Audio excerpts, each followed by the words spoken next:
sponsored by the Libertarian Party of Minnesota. My name's Rebecca Whiting, and my co-host here is Joey Gamache. And we have a few announcements before we go meet the person that we're going to interview today.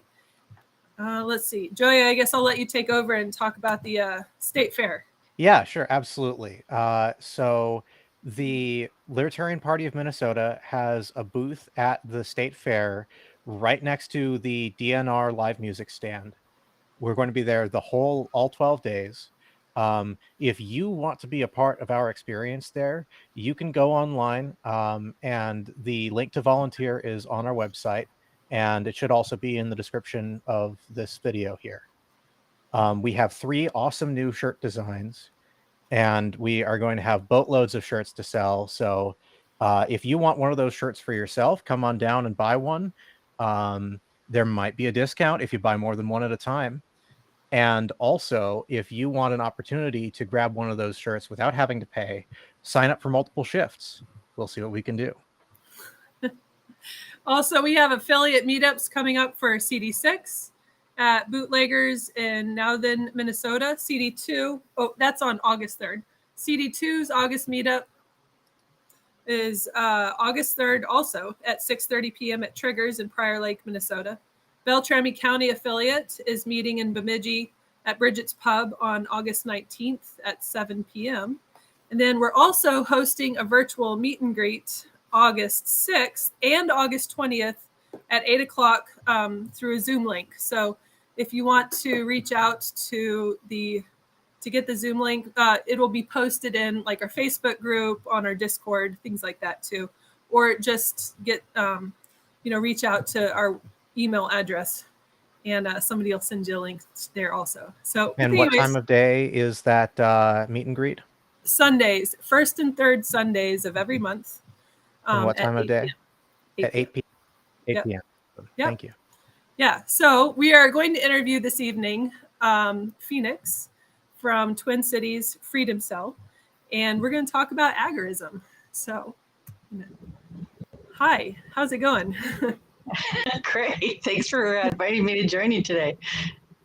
Yeah. So I had never heard the term of agorism before I joined the Libertarian Party. And that was a kind of a new idea to me. So why don't we start with just kind of, describing like what agorism is and what that means and how you use it to, identify yourself. So I'll have to be honest with you. I hadn't heard of the term either before I joined Twin City Freedom Cells. The idea that as it was presented to me, and maybe it's in the context of the Twin Cities, is kind of how can you not only provide for yourself, but how can you provide and make products for others as a way to create a alternative source of income. Okay. It allows you to be independent of the current system. I don't know if that helps. Yeah. Explain it. So we had a conversation earlier about, the weaknesses. We talked about some of the weaknesses in the way the grid is currently set up. So I guess maybe we should just start there. Why is agorism even a necessary thing? And how can somebody who maybe also recognize those weaknesses in the current grid, or what those weaknesses actually are? Maybe we should just start with that. Well, I think a lot of it's based on where you live. So being in the Twin Cities, it's a community where you're in the center core, but then we have a lot of people in the suburbs. And then, of course, we have people who live outstate. And it seems like each one has its unique characteristics. So one of the things I really, I've always grown my own food. I've always had a garden in the backyard. But the idea of what else can I do to maybe not just food, but what other things can I do, not just to provide for my family, but to also provide for the community. If they needed something, the skill sharing, I think that's a big thing, which is where you get that confidence of, do I, if something happens, do I have some skills that I can survive and get beyond? I'm not basically being forced to accept what handouts are being given by whoever's on the street corner, or the one with the sign going, come here, I'm going to hand this to you. Can you do something on your own to survive on your, and provide for your family, provide for your neighbors, just so you can remain independent? So that's where bringing that, especially into a city environment, was a great opportunity. I think that's kind of where we were starting our conversation of, do we know what the scenario is? It could be something as much as there's an electrical storm and it takes out our electrical system. Do we have a way to cook food? If we need to have food, would we be able to recognize what food is in the backyard or in the city park? It's that sort of thing. And then kind of taking it to that next level is, can I grow things in my front yard? Can I do some rogue planting in the city park where I have that could be used by anybody walking by that food? So it's going from first for yourself and then for the community. Do you have opportunity to, like, is there, I'm not in the cities, obviously, I'm up in north. So the city parks that you have, is there space within the city parks to actually be able to do that, like grow things, and it be safe enough to, actually have some sort of harvest? What I would say is, officially, I'd probably say no. Unofficially, just like anything else, if you drop an apple, you grab, I don't know. But the idea is, there's the parts that are manicured and maintained, and I'm sure that they probably do put down. You're not going to want to put food that you might want to eat where there can be any chemicals or fertilizers. Right. But, there'll be that path that's maybe off the, farther back away from, the picturesque part of the park. Or it could be maybe it's in the woods and people don't necessarily be able to find a plant like garlic or something that can handle shade a bit more in that part of the walk. But if you know where that is, or to look for burdock or goldenrod. I mean, some of these things you don't necessarily have to do the rogue planting. Some of them is just you recognize as a food source, like dandelion. You don't need to be anything special, but if you know what uses are dandelion for, and you can be any part of the park, you know that you have a food source there. So It's that part of the education process. But yes, if you want to put down raspberries, you want to put, you do want to try to get an apple tree planted. Why not? The animals will more than happily eat it too. Yeah. So just as a point of reference, we're talking about some of these herbs and things, and just, 100% of a dandelion is edible. So, if you're caught in a tough situation, I'm trying to figure out what kind of a scenario, I don't know, in my head, nothing comes to mind immediately, where you might only have dandelions to eat, but you're fine because you can eat it all. So. Yeah, and you might want that dandelion because it makes good coffee substitute. I haven't tried it yet, but it works. It's very bitter, actually. It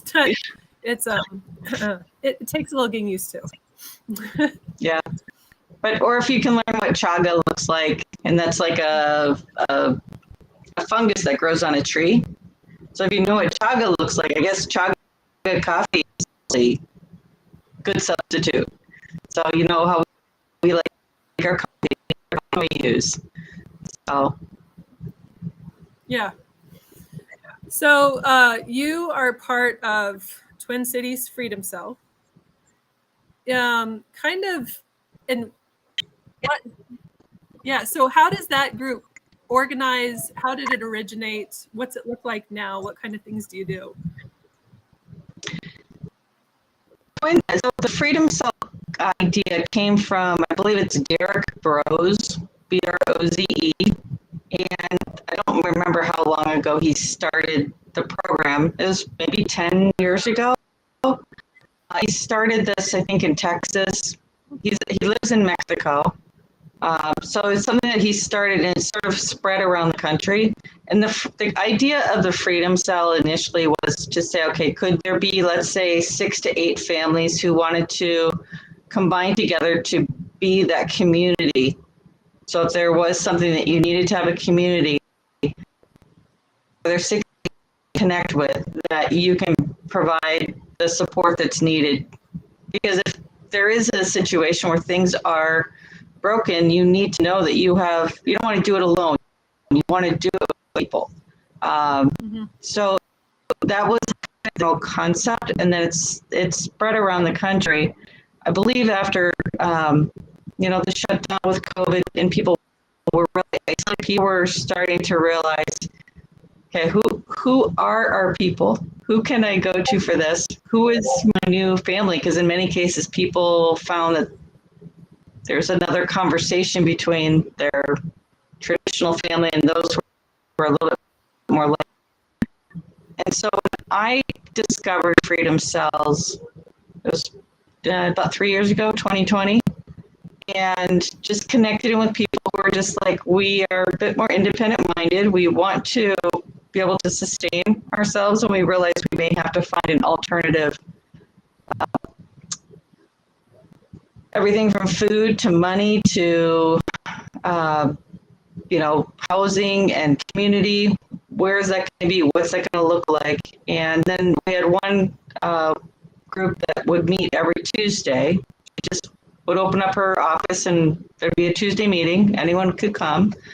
And then we would have quarterly meetings where we got to meet everybody in the Twin Cities, and we all came together and we all shared some of what our skill sets were.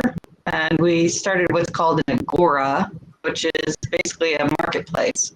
So people had produce or products that they wanted to present to the organization. We would have tables out, and people could either learn more about that product or learn a new skill set, or just purchase from that directly. So it's one where we're really bringing our skill sets to the community, and then with the goal of also teaching each other the life skills that are needed. Because one of the things that I think came real clear is if you've been living in the city your entire life, and it's generational, your parents did too, maybe even your grandparents, do you know how to grow a garden in your yard? Do you know how to start a fire? Do you know how to, you know how to barter if you don't have money. So it's bringing together that conversation. Yeah, and there is a lot of things, like a lot of little things you just don't realize that you don't know, especially with gardening. Gardening is actually a kind of complex hobby. There is a lot to learn about gardening. Well, the first event I had, it was kind of fun. It was a canning. It was making strawberry jam. And it was like, can we meet at your house? Are you going to make us wear masks? Because back in that time, right? And it's like, no masks. And yes, bring strawberries and bring jars. Okay. Well, we ended up spending like 3 hours just making one batch of jam after the next batch of jam. We had probably 12 ladies there. Nice. All kinds of different mixtures of, I'm going to make jam with monk fruit. I'm going to make it with maple syrup. I'm going to make it with full sugar. I mean, it was really great, but it was such an awesome time for us to just connect and talk. Because we probably haven't talked to people in a year. It was awesome. It was really awesome. So it was, there's 12 new women who know how to make jam. And they may never ever want to do it again, but they know how to do it now. No, and jam making is not like you don't just stick things in a bowl and stir it up and you have jam. Like there is an actual, like almost a scientific process. You can screw it up. So Yes. Yeah. Yeah, like I don't recommend maple syrup and strawberries in jam. just putting it out there. No, but, we you know, have unless you try. Yeah, right. We have rhubarb that grows around our property. We have a lot of rhubarb. And so strawberry rhubarb jam, and you need less pectin because rhubarb has natural pectin in it. So it's kind of little, little things like that learning. Yeah. Joey, do you spend a lot of your free time making strawberry jam? No, but my grandmother loves canning, actually. That's really nice. I bet you get some good things. Oh, yes. Fresh strawberry rhubarb jam. Oh, yeah. That was really fun this late spring, early summer. Yeah. Being from the South, rhubarb doesn't grow in the South. And so that's a northern thing because you need cooler temperatures for rhubarb to do well. Mm-hmm. So I didn't grow up with rhubarb, but that is kind of a perk to living this far north, gotta say. But anyways, so canning, you do canning and gardening, and but you live in the cities. I do. I live in the suburbs. I don't live in the city. I live in the suburbs. Okay. Up north perspective, everything south is the city. So I guess I need to. It's just the way it is. People you don't live in the city. Yeah. Yep. So, but you also raise some animals. I do.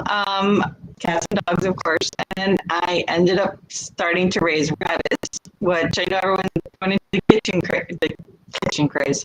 chicken craze. And I'm like, I'm going to do rabbits because I just have to be different. So I started out with a pair of Rex rabbits. And then someone saw I was doing a good job with them, and they said, I have some New Zealand rabbits. I was like, okay. Now I think I'm up to 20 rabbits in my yard, and I was hoping to be able to show you them instead of being indoors tonight. No chance of that. Yeah, we're going to have to figure that out for the podcast. Maybe take video in advance and then figure out how to attach it or something, because that would be neat to see, the setup and the animals and that kind of stuff. And rabbits reproduce rather quickly if you're not paying careful attention. So it's easy to get up to 20.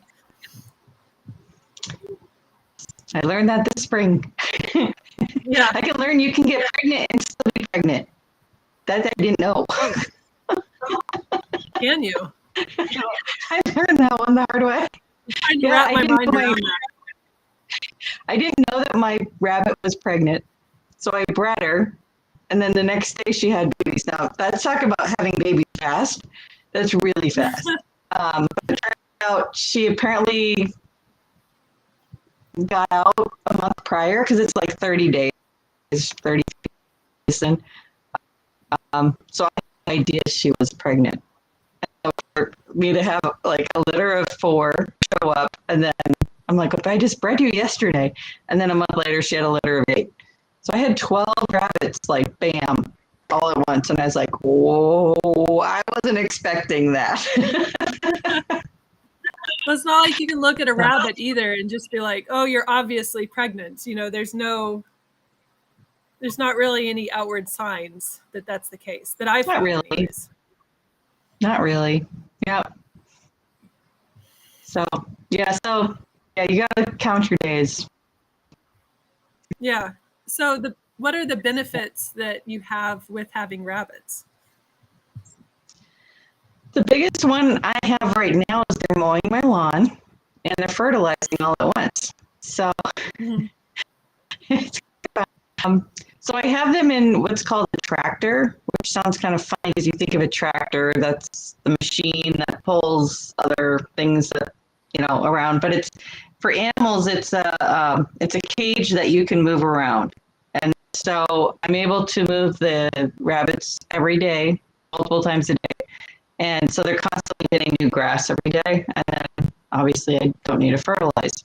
Come this spring, it was really awesome because I had lots of bunny gold, as I like to call it, available for the people who are like, I want to start a garden. It's like, well, this is probably some of the best because it's what's called a cold manure. Not to get into great detail on this, but it basically, you don't need to treat it. You don't need to have it decompose a bit. Other animal manures, you have to, I think, let decompose for a few months, if not a season. This one you can just put right in the garden and it, starts really juicing up the garden a lot. And to the extent where I took pictures of my garden this spring, my corn was, they say knee high at 4th of July for corn, at least here in Minnesota. I took a picture on 4th of July and my corn was, I'm not standing, but, I think it was 6 to 7 feet tall. Wow, by 4th of July? By 4th of July, yeah. It was really crazy high. I was like, whoa, what happened? Now, I could also say that's due to the electroculture that we were doing, but I'm going to say it's due to the bunny gold. I know. Around here, I thought that because we had a warm spring, it was night, we got a good amount of rain, so we had that, and then the temperatures were ideal for growing corn, and so ours was like, it was definitely knee high, but it was more like hip high. So when you were saying, oh, it's probably, I wasn't expecting that tall. That's pretty good. That's a lot of size. Yeah, I was like, wow. Yeah, I was like, wow. It really, yes, we had a great spring and great temperatures, lots of sun. I wasn't expecting that. So, yeah, bunnies make the best bunny gold ever. Come buy your bunny gold from me at the next Freedom Cell gathering. I'm teasing. Well, it's a good, people can come and scoop it up in buckets, and it is a nice thing to trade, especially if you want a good garden. You need the compost and the manure for the garden, and it is one of the things that makes it, fruitful. So, so, and I was just gonna. Oh, go ahead. I was just going to share a second story, if you don't mind. No, it's so one of the things I'm having a challenge with the rabbits is getting people to say, what is rabbit meat? Because we know that it's one of the healthiest meats out there, but people are like, well, if I don't know how to cook it, I'm not going to get it. So this spring in May, when we did our quarterly meeting, one of the people said, I know how to make, and I'm always mispronouncing this, so my apologies. I think it's called paella, something like that. It's a European dish where they cook it outdoors on a open fire or a propane tank burner on like a big 12-inch, 14-inch platter. And it's something you make outdoors. And it's the rabbit meat grilled, and then and rice and the sauce off the rabbit meat, and it was phenomenal. And so it was great opportunity to try something new, but then to realize that this is a meal that you need to be making something outdoors because you don't have power. And you find yourself a rabbit, what do? You can feed your family. So it was something that was a real skill. It was using something that was very natural. And it was great to be able to feed so many people. I think we probably had 50 people at that gathering. So it fed a lot of people. Yeah. Yeah. Were they able to use your rabbits, or were they source them someplace else? No, I donated a rabbit so we could try to see what does this look like. So everyone got a little bit of rabbit, but it was, everyone got to taste what's rabbit, which is the whole point. Yeah. So when it comes to seasoning things, what's your mixture of choice? What do you go to first? For seasonings, obviously garlic and onion. But I have an herb garden. I also, so I have, jars to put herbs into my garden. So I'm trying to think of what I can use. I've been learning some more about medicines lately, which has been kind of fun. So I'm actually, in a couple of weeks, I'm going to be hosting a class in my backyard going, okay, do a scavenger hunt of a backyard. And let's see if people can discover which plants in your backyard you can either eat, make a tea out of, or turn into medicine. And absolutely fascinating. But just the things that are in our yard that we think we have to kill, remove to make our gardens healthy, when in fact, those are the very plants you want to keep in your yard, probably over the grass that you have. And for people in the city, that's like transformative. And I was talking to another member, and she was like, I think I need to like plant these, put signs out, so when people are walking by my front yard, they could just say, I'm having this problem.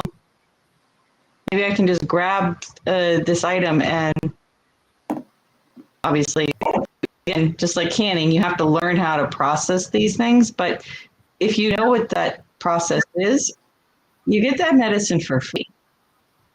And it may not have the side effects of medication. For example, wild lettuce. So if you properly identify wild lettuce, that's the big thing, because there's multiple things that look a lot like it. But it's called wild natural opium, and it doesn't have the side effects of opium, but it's a sleep agent and a pain agent, and it's right there in your backyard. It's an old Indian remedy that we just don't even consider anymore as being a viable solution for medicine, and it's everywhere in Minnesota.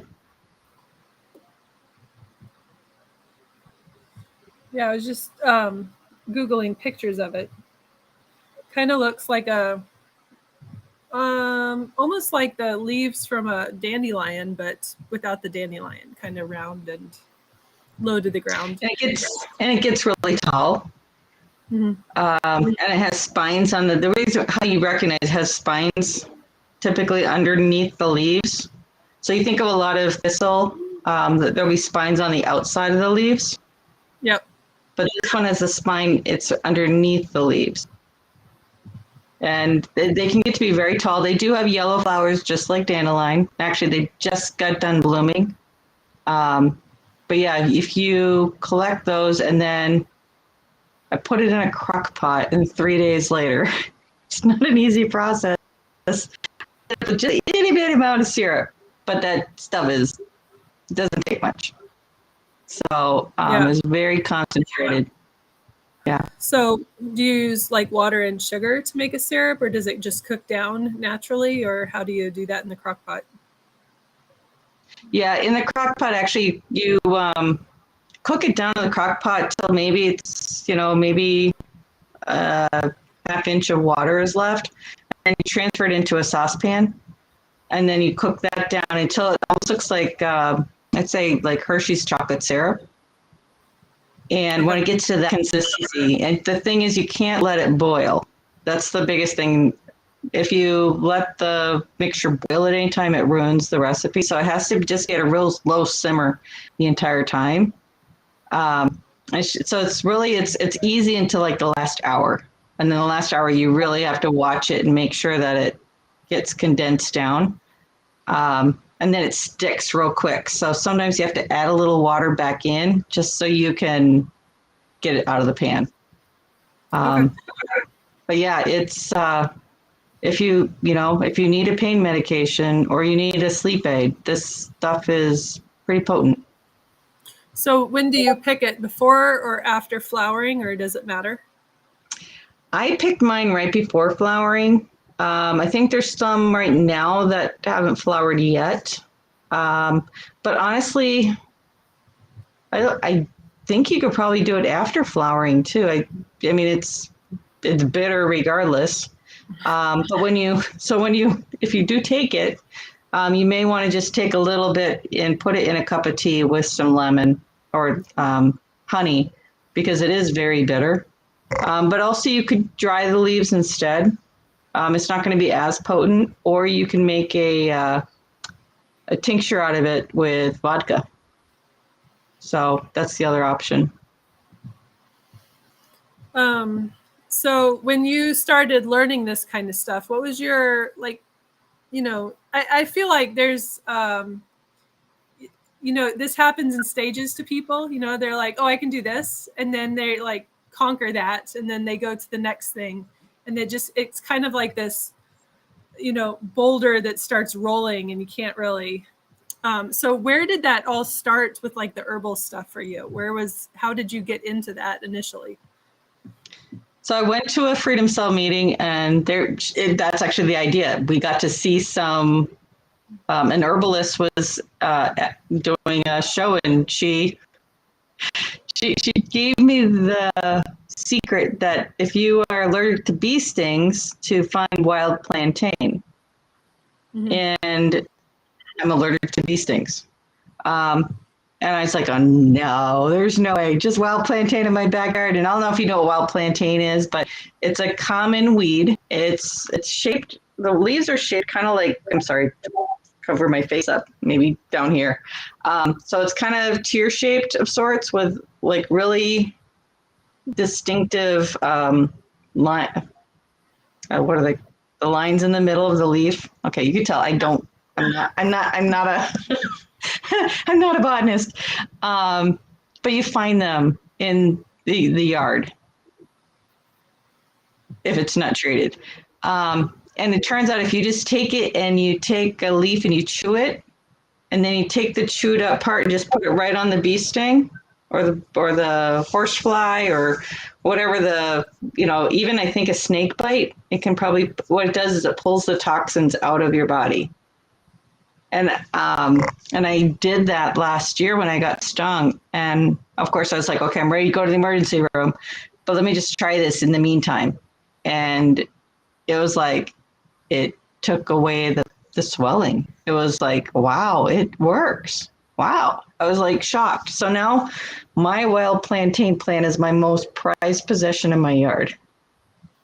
Yeah. Just in case. So did you still end up going to the ER that time? No. You were fine? Yeah. Wow. Yeah. Because right now is the season, at least up north, where the yellow jackets are starting to be out, and they're very aggressive.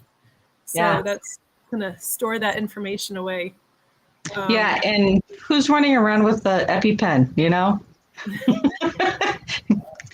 Not okay. after the last price hike. Very expensive. Yeah. It's unreal. Yeah, so you do gardening and herbal stuff, and you raise rabbits. There was something else. Oh, the Freedom Cell. We talked about that. So you make jam. So what is something that you would like to learn that you haven't yet? Or is there a rather extensive list in someplace? Well, one thing I probably need to learn is self-defense.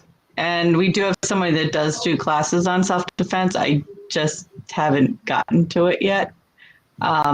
So, I mean, there's always something else. And then I think even the whole conversation about sovereignty, how do we stand up for ourselves and become sovereign individuals again? And, the whole straw man conversation, how do we legally do that?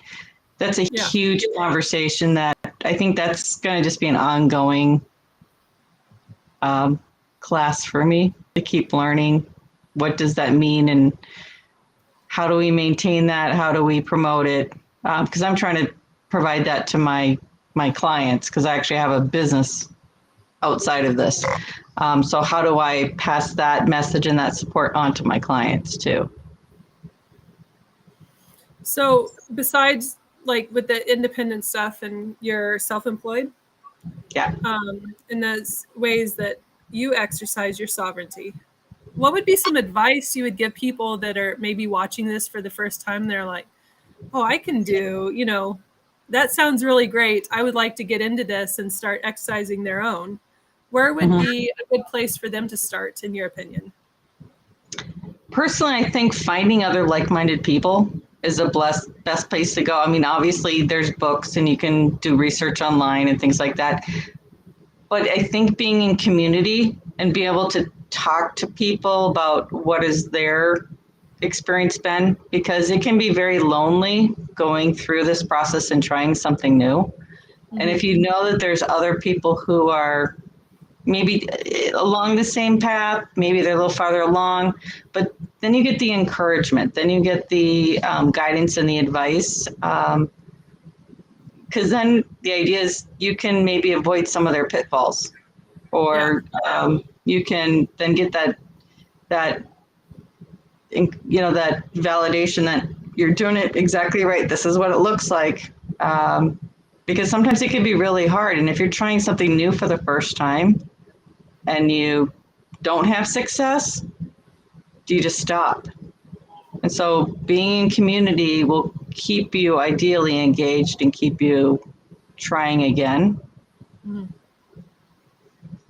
And I'm always of the mindset of, pay it forward. Right. Yeah. I think that there can be, and maybe the perception isn't necessarily wrong, but that when, because it's kind of an internal thing. So like the perception from being outside the community, when you're talking about being independent, there are some people that interpret that as you're being independent for yourself. And they just kind of jump to that conclusion that you're not going to include anybody else and you're not going to think about anybody else. And so there's this assumption that you insulate yourself from everybody else. And that's not necessarily true at all. Like, within the community, what I've found is that there are a lot of people who really want that connection with others. They're willing to, share and reach out. And, and I think a lot of people that do this kind of stuff are just excited about it too. And so when you're excited about something, that just kind of comes out whether you want it to or not, right? Because it's a passion. Right. Would that be maybe a fair assessment inside like your guys' group and that kind of? We do have people who are more the teachers, and we have the people who are more the students, and then we have a lot of observers. But you never know when that that fire is gonna be lit.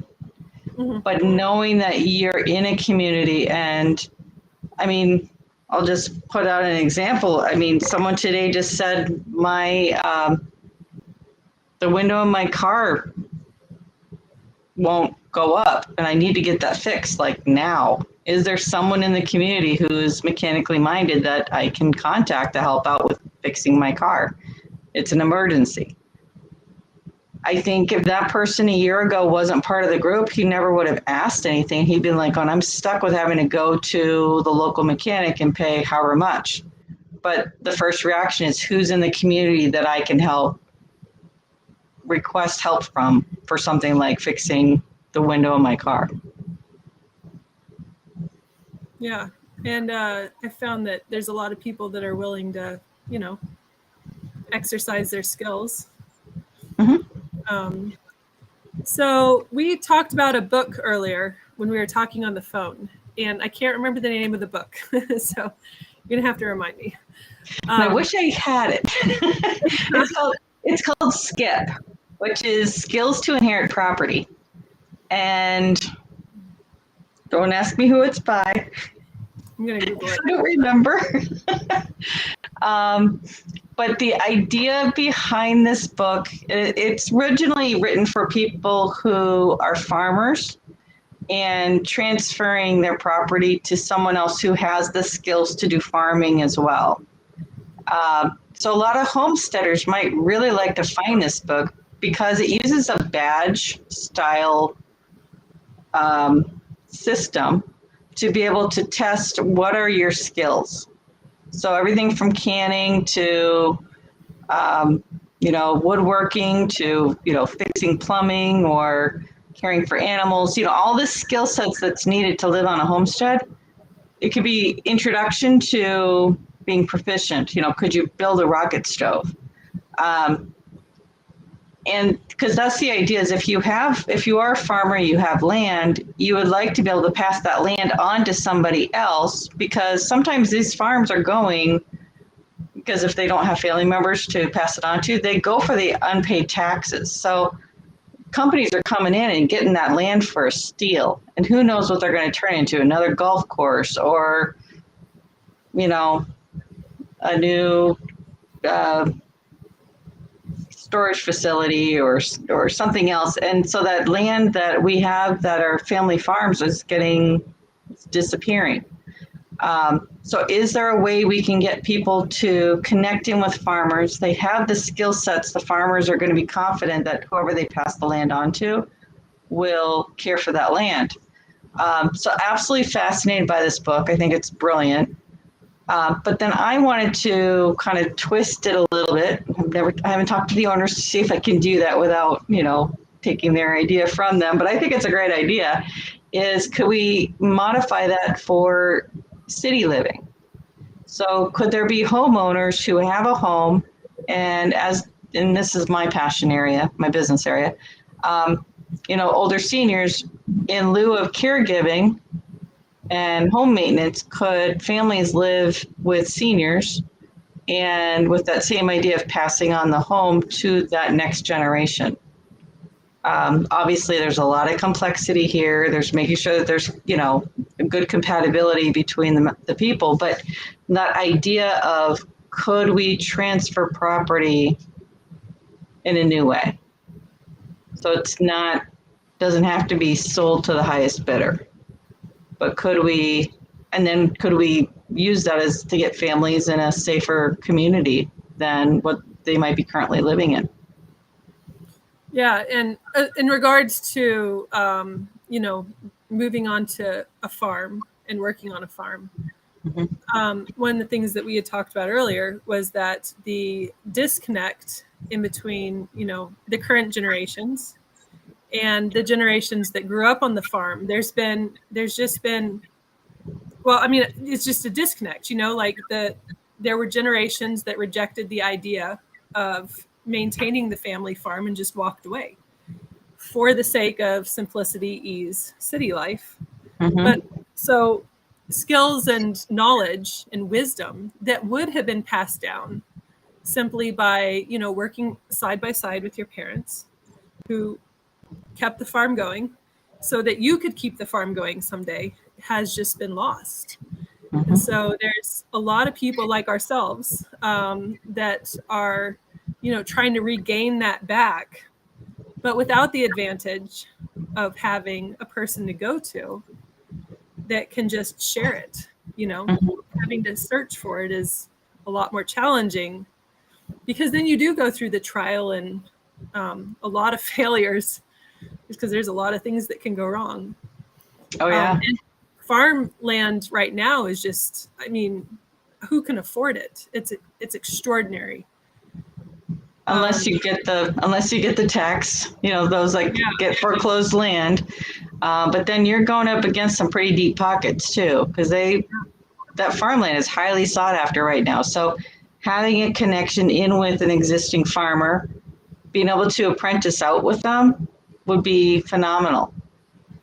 So then you do learn those skill sets, and then they have that relationship with you, and then they can choose. And that's what I'm trying to do with my business, is how do you choose to create your legacy? Instead of just letting a legacy happen, how do you actively choose what that legacy is going to be? So it's not easy. It's definitely going against the current process of how things are being done. Yeah, well, the current system makes people dependent on the system. It requires us to be dependent, which is just propping it up. So there's no motive for the system to allow any sort of opportunity for independence from regular folk. because that would deteriorate the base of the system. So Right. I don't know. I mean, how do we as like a people, get past that? How do we overcome that? I'm not sure there's a good answer, but what comes to your mind first? Well, I got a book.